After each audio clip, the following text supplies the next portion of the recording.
You know what, a best way to example is slavery. Is when slaves were yelling about, oh my God, I'm being beaten, I'm being hurt. The master would look at like, I don't understand what you're saying. You don't, it's almost like there's this disconnect, like they won't see pain. There's a lack of empathy. And this is what happens with men and women. Men who are in this cult, you can say as a woman, they talk, but a guy is not looking at you as even all the way human. And this is what you have to understand. There's a humanity issue here. You're like, why don't you hear me? Why don't you see my feelings? And they're like, but you're not all the way human. You're here for me. You're here for my deal. And it's real.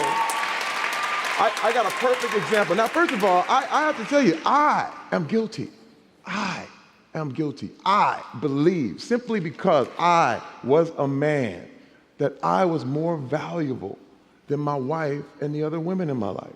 This is something that, men have been sold a bill of goods for a long, long time. Let me tell you, when I was in football, I remember one thing the guys would do is go to the strip club. And the guys go to the strip club, and you sit there, and here's the woman, and the whole thing. And once she starts talking about she has kids, or if she starts talking about anything in her life, it's like, stop. Because you're becoming a human before my eyes.